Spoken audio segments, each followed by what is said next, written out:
Technology, Mr. Mohammed Nawami, Secretary to the Ministry of Science and Technology, then Ministry officials, distinguished invitees, and development partners, and dear participants. I think all of you experienced that we have had a very effective 2 days of workshop on RIA and how its effectiveness and how its implementation.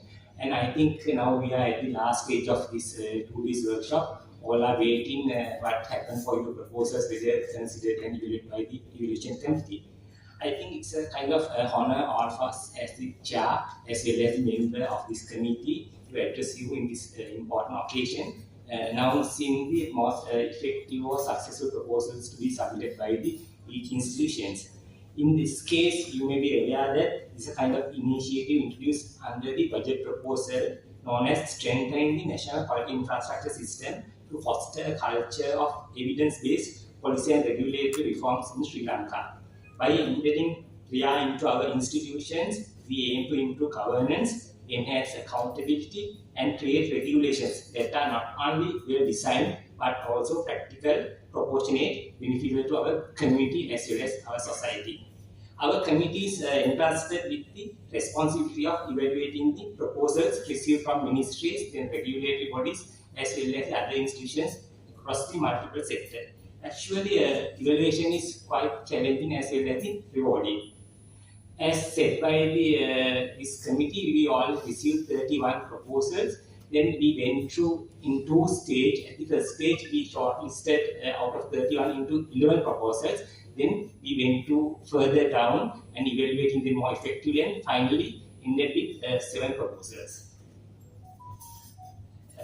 Actually, in this case, out of total budget, I think Ministry of Science and Technology is allocating nearly, I think, 12 million rupees for this RIA activities and its project, and maybe assisting further, maybe technical support or further assistance. I think now it's taking, without taking much time, now I will announce the more successful or eligible proposals. Then there are 6 such proposals. First one is the proposal submitted by the National Dangerous Drug Control and National Dangerous Drug Control Board, NDDCB, on strengthening the national disposal mechanism for industrial and seize precursors. That's the first one. Can I have a The second one is by Consumer Affairs Authority, strengthening the consumer protection in online and social media sales to prevent fraud. I think very important topic, more relevant topic. All we are experienced. Yeah, right. The third one is by the Central Environmental Authority, CEA. It's actually a RIA case. RIA of Desert Notification number 2264/184 for environmental pollution and control. I think, Honorable Minister, we had much discussion on coconut oil and its food safety aspects, because we discussed much more. I think that CEA proposal is also in the selection. Coconut oil-based product-based analysis by the CDA. I think we are expecting much work from the CDA while ensuring the food safety of coconut oil. Then another one is Sri Lanka Tea Board. Sri Lanka Tea Board, RIA on mandatory quality and safety regulations of Ceylon tea. Another one is NADA, National Aquaculture Development Authority, pilot RIA on aquaculture and culture-based fisheries development. Last but not least, Insurance Regulatory Commission of Sri Lanka, IRSCL, RIA on amendment to Insurance Industry Act and Micro Insurance Legislation Framework. I think special thanks to this regulatory body, because they are not expecting any funding from the Ministry of Science and Technology. They have kind of keen interest with involve this RIA process and engage it. Thank you, RSCSCA. Actually, in this selection process, we reflect a balanced and representative mix of regulatory priorities, covering public security, then trade, environment, agriculture, fisheries, and not even financial services. It's also demonstrates the capacity of our institutions to apply RIA principles of real and pressing regulatory challenges.